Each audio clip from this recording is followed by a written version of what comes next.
सहस्रनामस्तोत्रम्।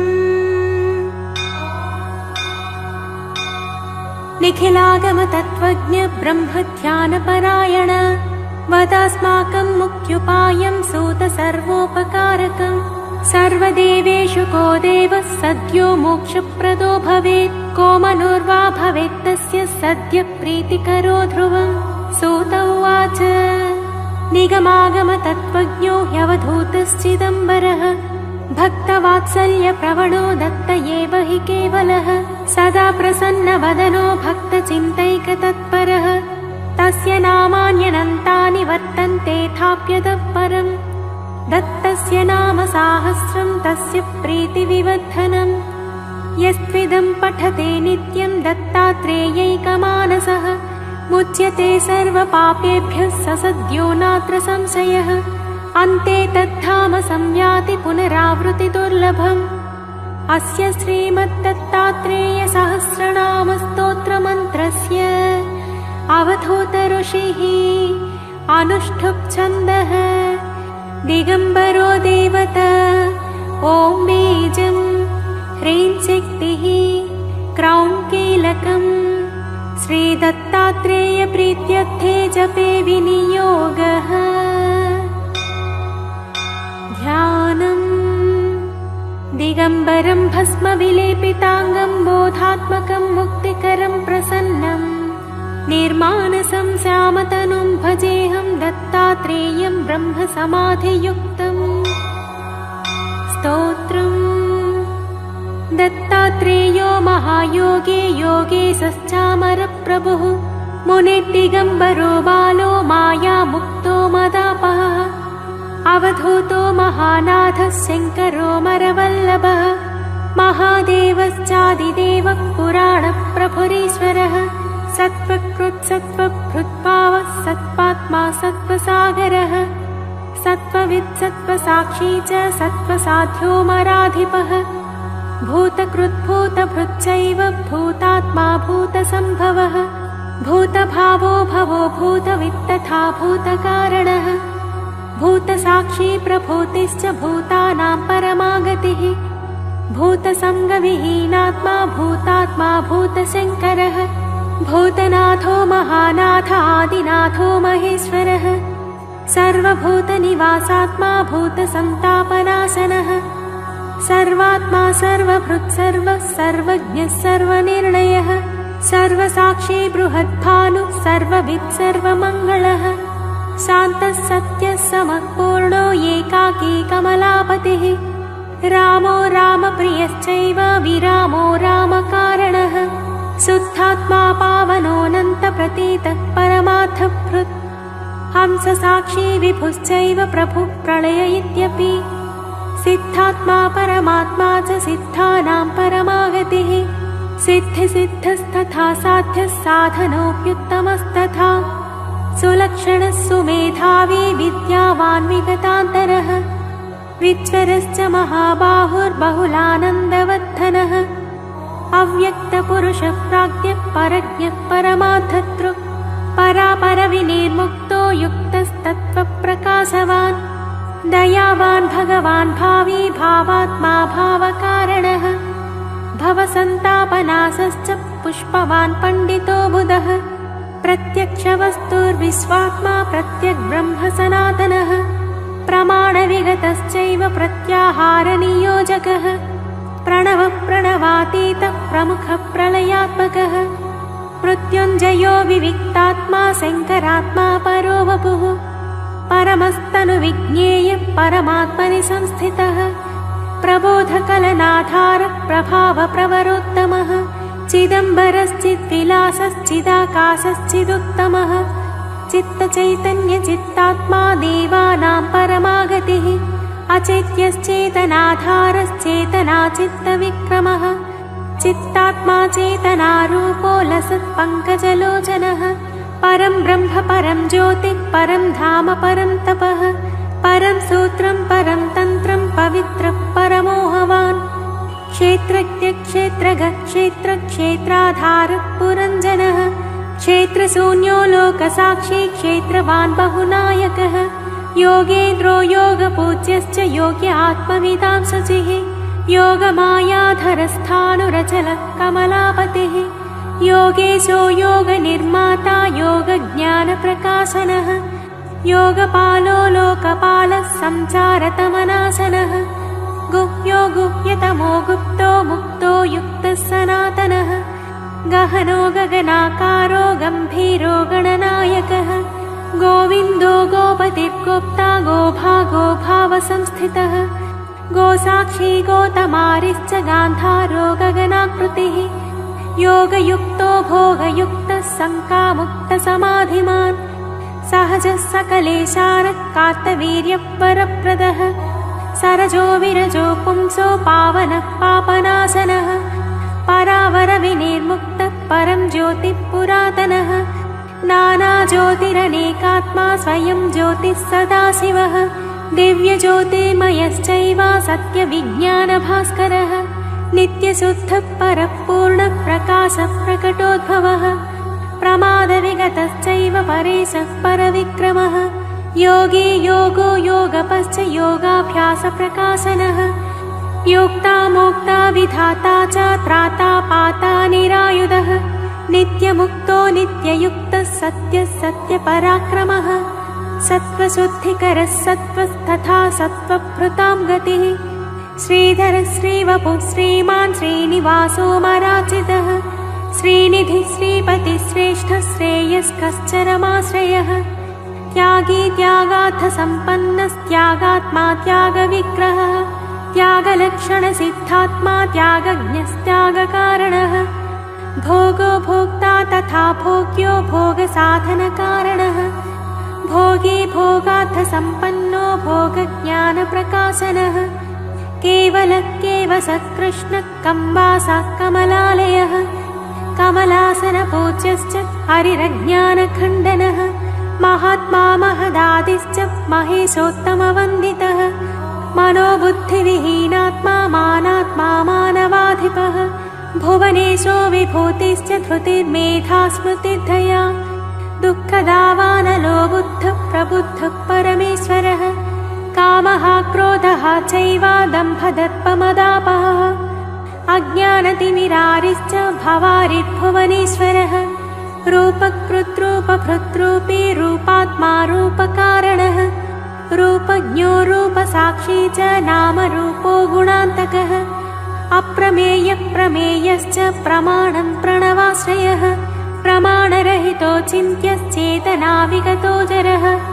अक्षरोक्षरमुक्तश्च विज्वरोज्वरनाशनः विशिष्टो वित्तशास्त्री च दृष्टो दृष्टान्तवर्जितः गुणेशो गुणकायश्च गुणात्मा गुणभावनः अनन्तगुणसम्पन्नो गुणगर्भो गुणाधिपः गणेशो गुणनाथश्च गुणात्मा गणभावनः गणबन्धुर्विवेकात्मा गुणयुक्तः पराक्रमी अन्तक्यक्रतुरिज्ञश्च कृतज्ञः सफलाश्रयः यज्ञश्च यज्ञफलदो यज्ञयित्यो मरोत्तमः हिरण्यगर्भः श्रीगर्भः खगर्भः कुणपेश्वरः मायागर्भो लोकगर्भः स्वयं भूर्भुवनान्तकः निष्पापो निबिडो नन्दी बोधि बोधसमाश्रयः बोधात्मा बोधनात्मा च भेदवैतण्डखण्डनः स्वाभाव्यो भावनिर्मुक्तो व्यक्तो व्यक्तसमाश्रयः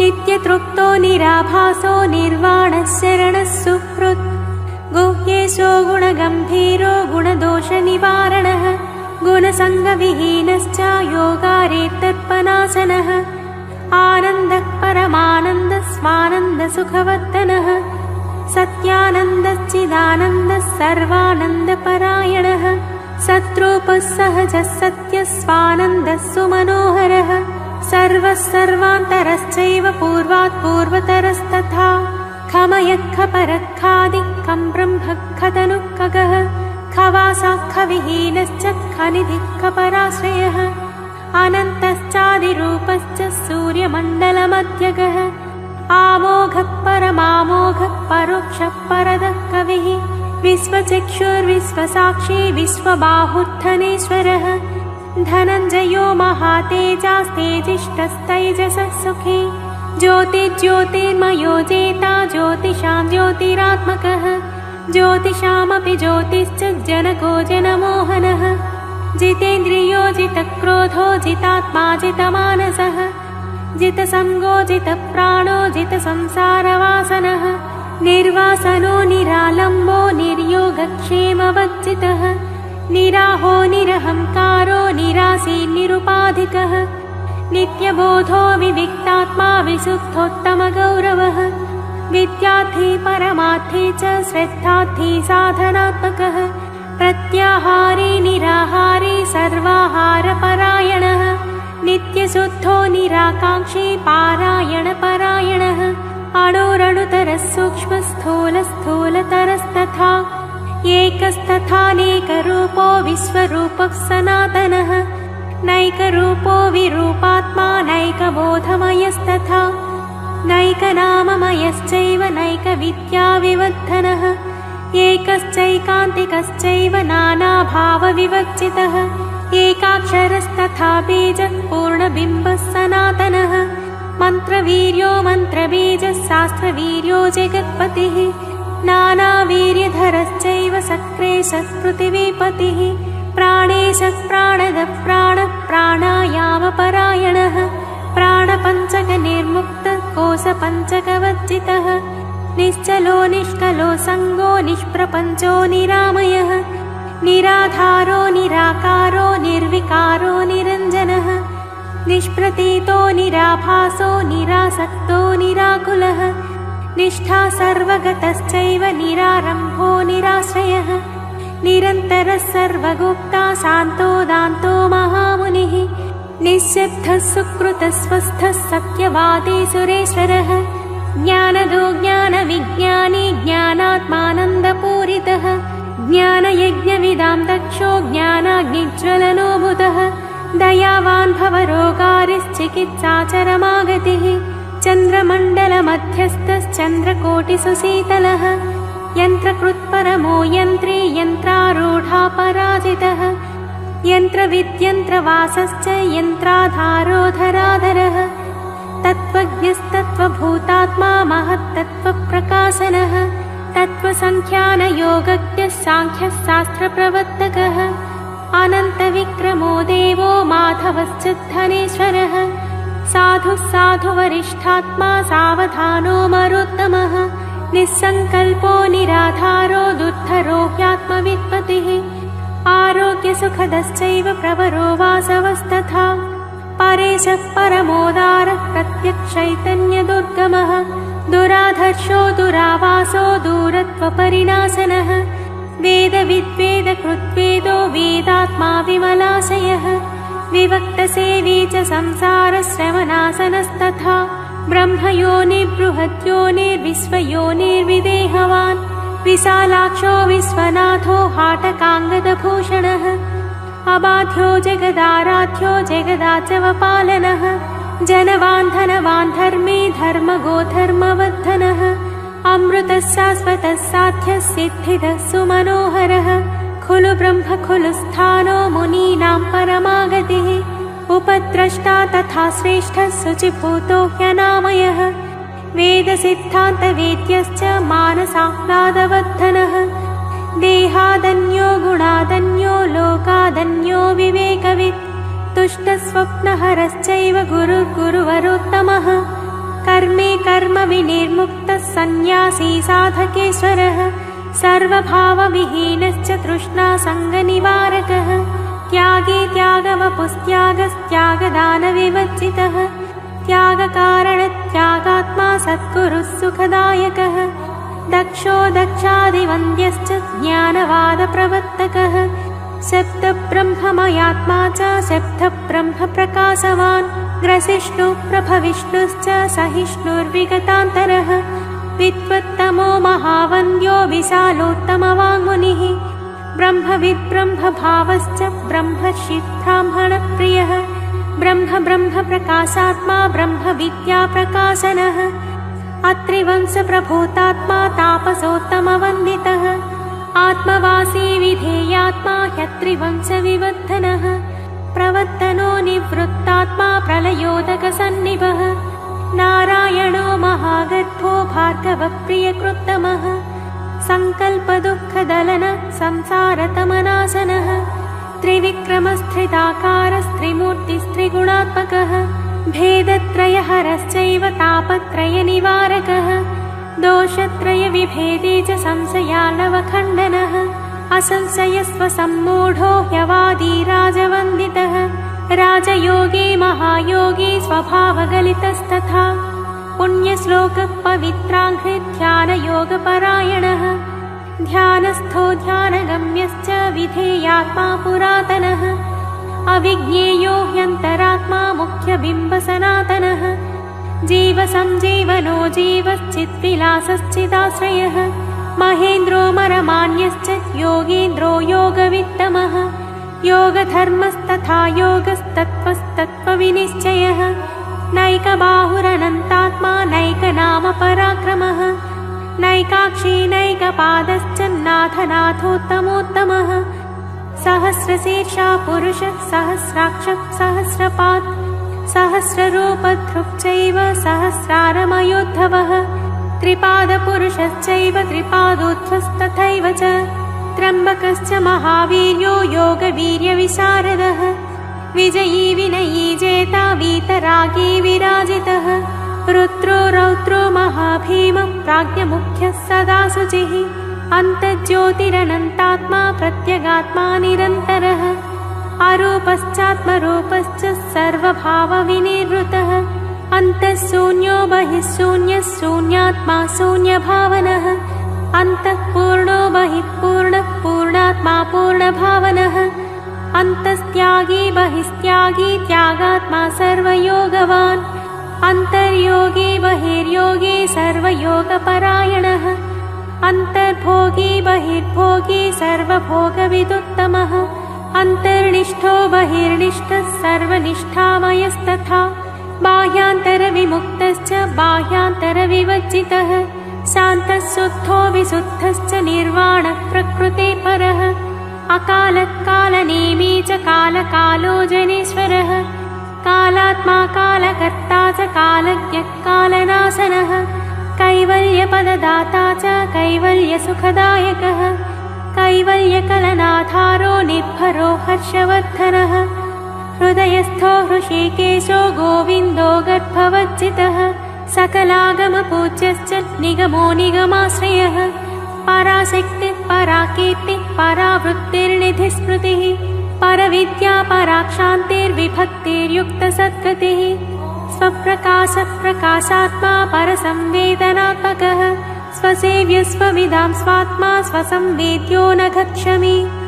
स्वानुसन्धानशीलात्मा स्वानुसन्धानगोचरः स्वानुसन्धानशून्यात्मा स्वानुसन्धानकाश्रयः स्वबोधदर्पणो भङ्गः कन्दर्पकुलनाशनः ब्रह्मचारी ब्रह्मवेत्ता ब्राह्मणो ब्रह्मवित्तमः तत्त्वबोधः सुधावर्षः पावनः पापपावकः ब्रह्मसूत्रविधेयात्मा ब्रह्मसूत्रार्थनिर्णयः आत्यन्तिको महाकल्पः सङ्कल्पावर्तनाशनः आधिव्याधिहरश्चैव संशयार्णवशोषकः तत्त्वात्मज्ञानसन्देशो महानुभवभावितः आत्मानुभवसम्पन्नः स्वानुभावसुखाश्रयः अचिन्त्यश्च बृहद्भानुः प्रमदोत्कर्षनाशनः अनिकेतप्रसन्तात्मा शून्यावासो जगद्वपुः चिद्गतिश्चिन्मयश्चक्रे मायाचक्रप्रवर्तकः स्वर्णवर्णविदारम्भे सर्वारम्भपरायणः पुराणः प्रवरो दाता सुन्दरः कनकाङ्गदी अनसूयात्मजो दत्तः सर्वज्ञः सर्वकामदः कामजित्कामपालश्च कामी कामप्रदागमः कामवान् कामपोषश्च सर्वकामनिवर्तकः सर्वकर्मफलोत्पत्तिः सर्वकालफलप्रदः सर्वकर्मफलैपूज्यः सर्वकर्मफलाश्रयः विश्वकर्मा कृतात्मा च कृतज्ञः सर्वसाक्षिकः सर्वारम्भपरित्यागी जडोन्मत्तपिशाचवान् भिक्षुर्भैक्षाकरश्चैव भैक्षाहारी निराश्रमी अकूलश्चानुकूलश्च विकलो ह्यकलस्तथा जटिलो वनचारी च दण्डी मुण्डी च गण्डवान् देहधर्मविहीनात्मा एकाकी सङ्गवर्जितः आश्रम्यनाश्रमारम्भो नाचारी कर्मवर्जितः असंदेही च संदेही न किञ्चिन्न च किञ्चनः हृदेही देहशून्यश्च नाभावी भावनिर्गतः न ब्रह्मा च परब्रह्म स्वयमेव निराकुलः अनघश्च गुरुश्चैव नाथनाथोत्तमो गुरुः द्विभुज प्राकृतश्चैव जनकश्च पितामहः अनात्मा न जनानात्मा नीतिर्नीतिमतां वरः सहजः शत्रुषः सिद्धिश्चैकश्चिन्मात्र एव च न कर्तापि च कर्ता च भोक्ता भोगविवर्जितः तुरीयस्तुरीयातीतः स्वच्छः सर्वमयस्तथा सर्वाधिष्ठानरूपश्च सर्वध्येयविवर्जितः सर्वलोकनिवासात्मा सकलोत्तमवन्दितः देहभृद्देहकृच्चैव देहात्मा देहभावनः देही देहविभक्तश्च देहभावप्रकाशनः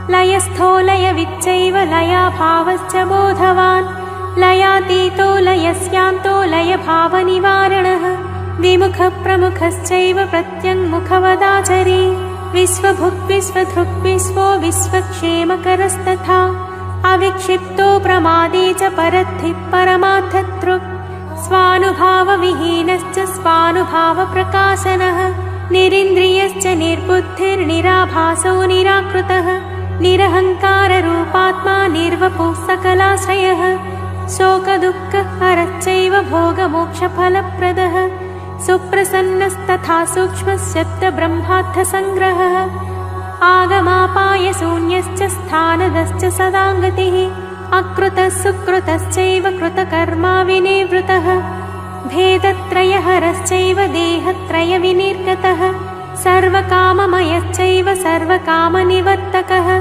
सिद्धैश्वरोजरः पञ्चबाणदर्पहुताशनः चतुरक्षरबीजात्मा स्वभूश्चित्कीर्तिभूषणः अगाधबुद्धिरक्षुब्धश्चन्द्रसूर्याग्निलोचनः यमदंष्ट्रोतिसंहत्ता परमानन्दसागरः लीला विश्वम्भरो भानुर्भैरवो भीमलोचनः ब्रह्मचर्माम्बरः कालस्त्वचलश्चलनान्तकः आदिदेवो जगद्योनिर्वासवारिविमर्दनः विकर्म कर्मज्ञो अनन्यगमकोगमः अबद्धकर्मशून्यश्च कामरागकुलक्षयः योगान्धकारमथनः पद्मजन्मादिवन्दितः भक्तकामोऽग्रजश्चक्रे भावनिर्भावभावकः भेदान्तको महानग्र्यो निगूहो गोचरान्तकः कालाग्निशमनः शङ्खचक्रपद्मगदाधरः दीप्तो दीनपतिः शास्ता स्वच्छन्दो मुक्तिदायकः व्योमधर्माम्बरो भेत्ता भस्मधारीधराधरः धर्मगुप्तोऽन्वयात्मा च व्यतिरेकार्थनिर्णयः एकानेकगुणाभासा भासनिर्भासवर्जितः भावाभावस्वभावात्मा भावाभावविभाववित् योगी हृदयविश्रामोऽनन्तविद्याविवर्धनः विज्ञातकस्त्रिकालज्ञस्तत्त्वात्मा ज्ञानसागरः इतीदं दत्तसाहस्रं सायं प्रातः पठेत्तु यः स इहामुत्र लभते निर्वाणं परमं सुखम् गुरुवारे दत्तभक्तो भक्तिभावसमन्वितः पठेत् सदैव योग्येतत् स लभेत् चिन्तितं ध्रुवम् इति श्रीमद्दत्तात्रेयपुराणे श्रीदत्तात्रेयसहस्रनामस्तोत्रम्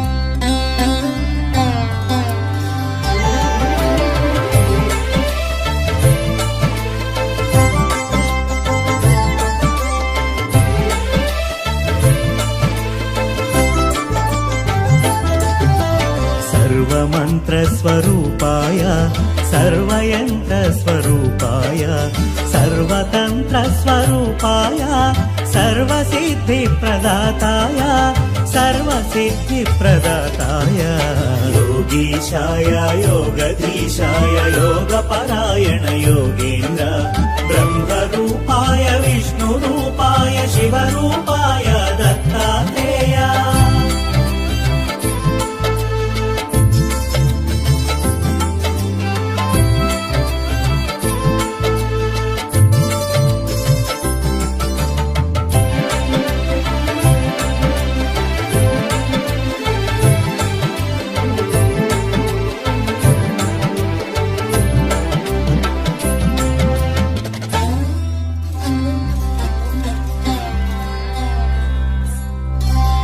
शूलहस्ताय कृपानिधाय जराजन्ममुल विनाशकाय शूलहस्ताय कृपानिधाय जराजन्ममुल विनाशकाय भवपाशमुला विमुक्ताय सर्वरोगहर दत्तात्रेय कर्पूरकान्तिदेहाय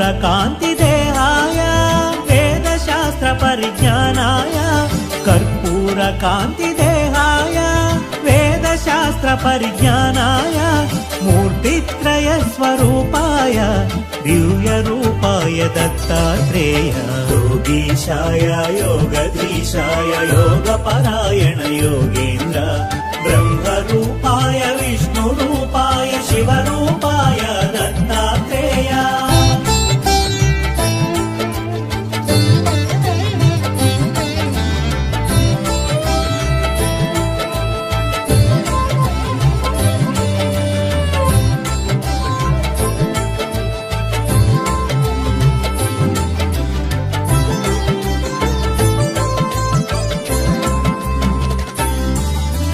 नमो भगवते दत्तात्रेय स्मरणमात्रमुन सन्तुष्टाय नमो भगवते दत्तात्रेय स्मरणमात्रमुन सन्तुष्टाय ज्ञानप्रदाय चिदानन्दाय महायोगिवो अवधूताय सर्वानर्थमु सर्वक्लेशमुलु प्रपन्नाप्तिहर सनातन सर्वानर्थमु सर्वक्लेशमुलु प्रपन्नाप्तिहर सनातन शरणागतुलु दीनार्धुలకు आपदोद्धार नारायण योगीशाय योगधीशाय योगपरायण योगेन्द्र ब्रह्मरूपाय विष्णुरूपाय शिवरूपाय दत्तात्रेय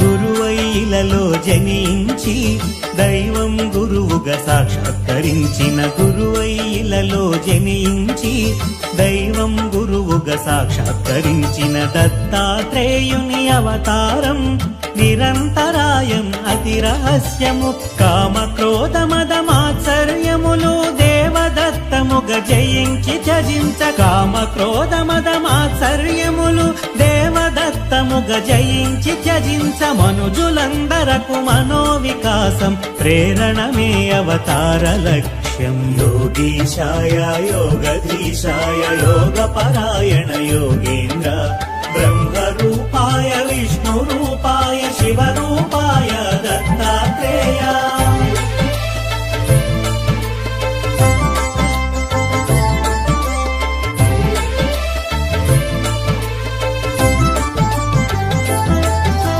ब्रह्मा विष्णु महेश्वरुला त्रिमूर्ति रूपं दत्तात्रेयुडु ब्रह्मा विष्णु महेश्वरुला त्रिमूर्ति रूपं दत्तात्रेयुडु महाभारतं रामायणमुन प्रस्तुतिंచిన దైవ స్వరూపుడు అధర్వణ వేదాంశముగా దత్తాత్రేయ ఉపనిషత్తులో అధర్వణ వేదాంశముగా దత్తాత్రేయ ఉపనిషత్తులో మోక్ష సాధనకు ఉపకరించిన శిశురూపునిగా వర్ణితుడు योगीशाय योगधीशाय योगपरायण योगेन्द्र ब्रह्मरूपाय विष्णुरूपाय शिवरूपाय दत्तात्रेय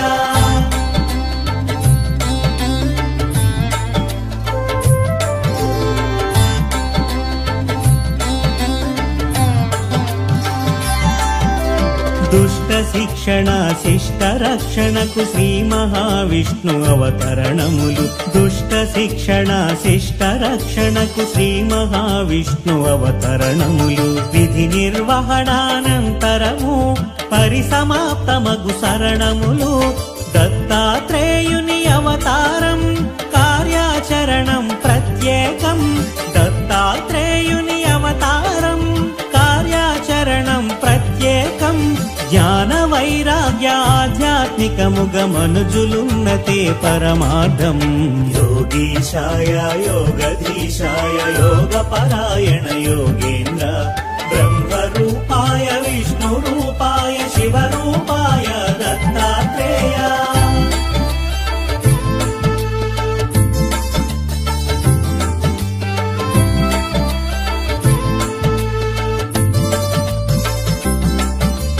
అంబరీషుడను రాజు పూర్వము హరిచింతనము అతిథి సేవలతో. అంబరీషుడను రాజు పూర్వము హరిచింతనము అతిథి సేవలతో. ఏకాదశి వ్రతమాచరించగా దూర్వాసుండట కరుదెంచే.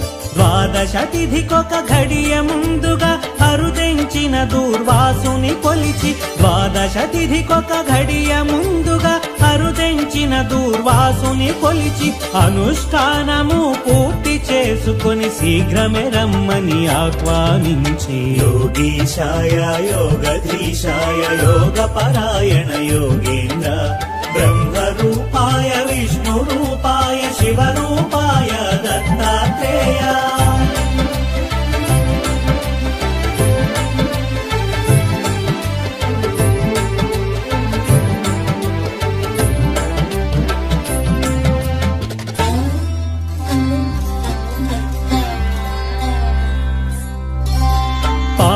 సమయం మీరుతున్నను మహర్షి ఎంతకు రాకుండుటచే. పారణ సమయం మీరుతున్నను మహర్షి ఎంతకు రాకుండుటచే. వ్రతభంగమును అతిథి అలక్ష్యము సేయకుండ తీర్థము సేవించెను. తిరిగే తెంచిన దూర్వాసముని విషయము తెలిసి క్రోధము చెంది. తిరిగే తెంచిన దూర్వాసముని విషయము తెలిసి క్రోధము చెంది. నానాయోనుల జన్మింతువని అంబరీషునకు శాపము సంగిను. యోగీశాయ యోగధీశాయ యోగపరాయణ యోగేంద్ర బ్రహ్మరూపాయ విష్ణురూపాయ శివరూపాయ దత్తాత్రేయ.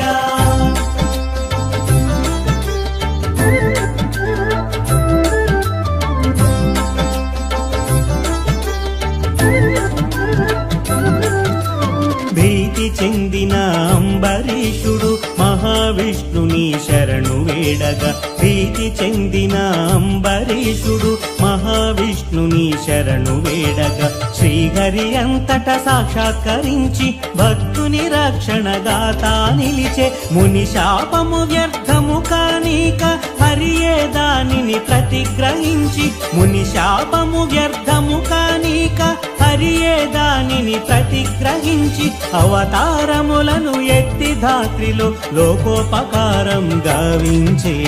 యోగీశాయ యోగధీశాయ యోగపరాయణ యోగేంద్ర బ్రహ్మరూపాయ విష్ణురూపాయ శివరూపాయ దత్తాత్రేయ.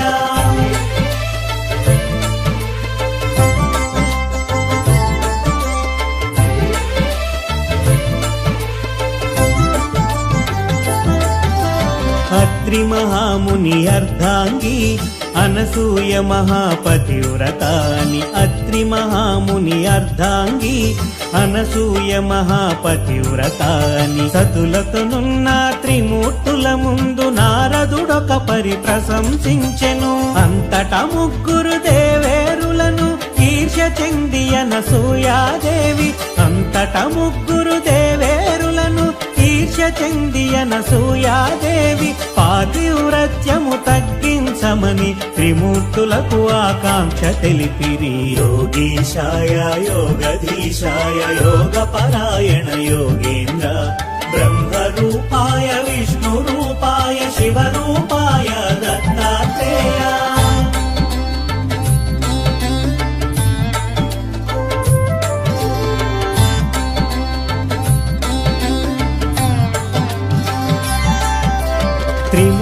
త్రిమూర్తులంతట అతిథి వేషమున అత్రి ఆశ్రమముకే తెంచ త్రిమూర్తులంతట అతిథి వేషమున అత్రి ఆశ్రమముకే తెంచ అనసూయ వారినాహ్వానించి అర్ఘ్యపాదాదులర్పించే ఆకలిగొన్న అతిథులు తాము ఎంత మాత్రము తాళలేమన ఆకలిగొన్న అతిథులు తాము ఎంత మాత్రము తాళలేమన వడ్డన కచ్చట సిద్ధము చేసి అనసూయ వారినాహ్వానించే యోగీశాయ యోగధీశాయ యోగపరాయణ యోగేంద్ర బ్రహ్మరూపాయ విష్ణురూపాయ శివరూపాయ దత్తాత్రేయ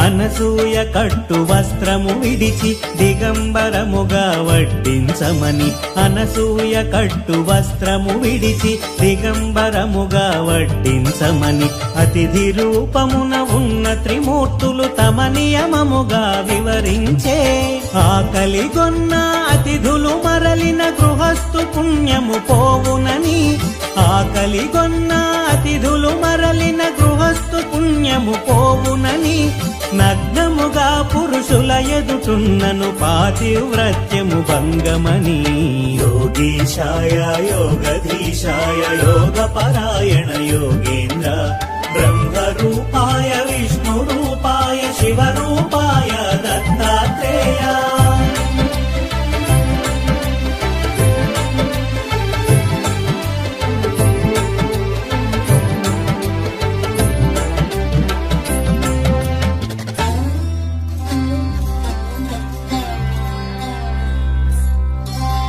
పరస్పరముగా విరోధమైన ధర్మముల నడుమ చిక్కించుటకు పరస్పరముగా విరోధమైన ధర్మముల నడుమ చిక్కించుటకు చూసిన అతిథులు అసామాన్యులని వారి షరతునకు సమ్మతించినది అత్రి మహర్షి పాదుకలను తన పతిగా తలచి ఆనతి నడిగి అత్రి మహర్షి పాదుకలను తన పతిగా తలచి ఆనతి నడిగి వచ్చిన వారు నా బిడ్డలుగా తలచి వడ్డింతునని తెలిపినది యోగీశాయ యోగధీశాయ యోగపరాయణ యోగేంద్ర బ్రహ్మరూపాయ విష్ణురూపాయ శివరూపాయ దత్తాత్రేయ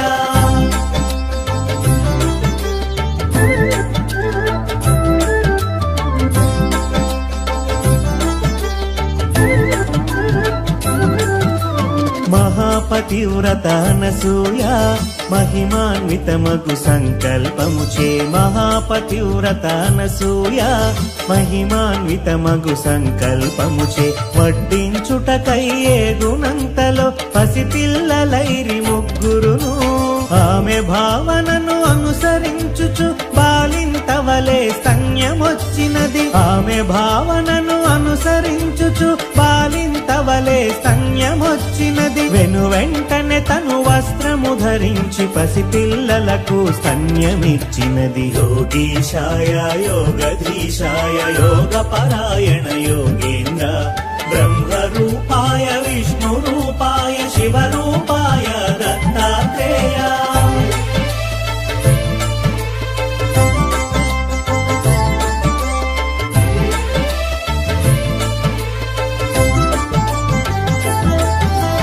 అనసూయ తన దివ్య దృష్టితో పసిపాపలు ఆ త్రిమూర్తులేనని అనసూయ తన దివ్య దృష్టితో పసిపాపలు ఆ త్రిమూర్తులేనని గ్రహించి వారిని ఊయల నుంచి జరిగిన కథ జోదగా పాడినది ఇంతలో అత్రి మహర్షి వచ్చి జరిగిన సంగతి సతి వివరించగా ఇంతలో అత్రి మహర్షి వచ్చి జరిగిన సంగతి సతి వివరించగా ఊయలనున్న త్రిమూర్తుల చూసి పలు విధంబుల స్తుతించే యోగీశాయ యోగధీశాయ యోగపరాయణ యోగేంద్ర బ్రహ్మరూపాయ విష్ణురూపాయ శివరూపాయ దత్తాత్రేయ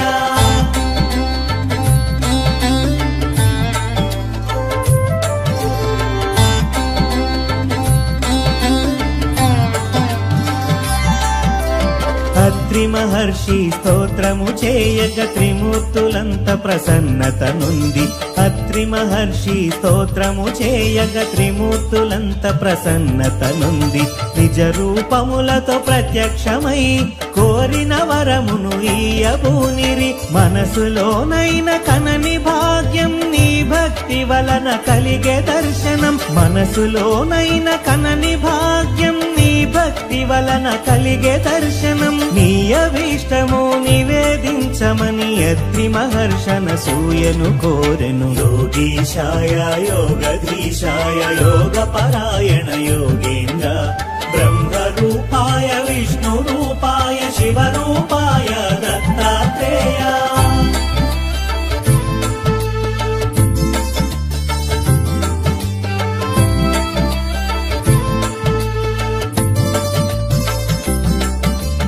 సృష్టి వికాసమే నీ అభిమతము, దానికనుగుణమే బాలల సృష్టి.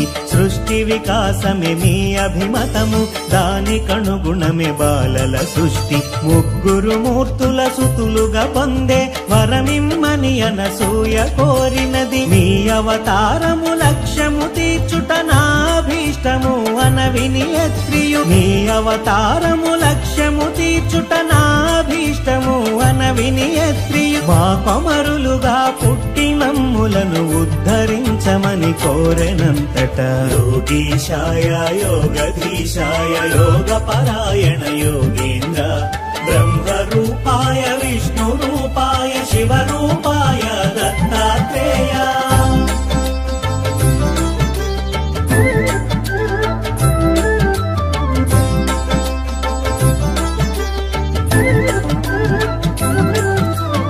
అంతట త్రిమూర్తులానందముగా అత్రి మహర్షి కోరిక తీర్చగా. అంతట త్రిమూర్తులానందముగా అత్రి మహర్షి కోరిక తీర్చగా. వారికి వారు దత్తమిచ్చుకొని రాదంపతుల అభీష్ట సిద్ధిగా. త్రిమూర్తులిచ్చిన వరమహిమలతో అత్రి అనసూయ దంపతులింట. త్రిమూర్తులిచ్చిన వరమహిమలతో అత్రి అనసూయ దంపతులింట. అవతరించెను దేవదేవుడు మహిమాన్వితుడు దత్తాత్రేయుడు. యోగీశాయ యోగధీశాయ యోగ పరాయణ యోగేంద్ర బ్రహ్మరూపాయ విష్ణు రూపాయ శివరూపాయ దత్తాత్రేయ.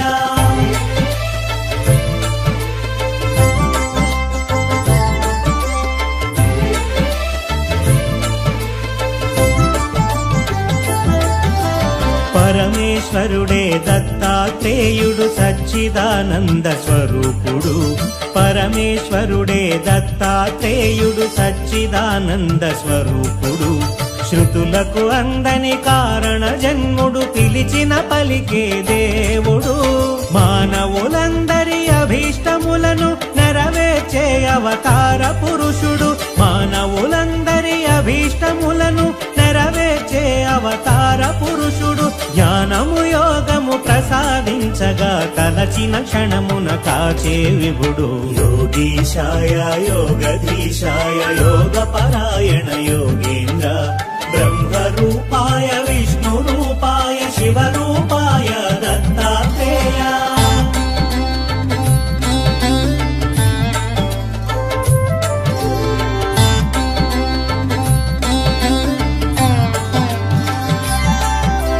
దూర్వాస శాప ఫలితంగానే పరమేశ్వరుడే దత్తాత్రేయుడై. దూర్వాస శాప ఫలితంగానే పరమేశ్వరుడే దత్తాత్రేయుడై. శాశ్వతముగా భువిపై తిరుగుచు అనుగ్రహించును భక్తులను. సర్వజనులను ఉద్ధరించుటే దత్తావతారం ముఖ్య కార్యము. సర్వజనులను ఉద్ధరించుటే దత్తావతారం ముఖ్య కార్యము. ఆది గురువుగా దత్తాత్రేయుడు నిలుచును భువిలో అనవరతం. యోగీశాయ యోగధీశాయ యోగ పరాయణ యోగేంద్ర బ్రహ్మరూపాయ విష్ణు రూపాయ శివరూపాయ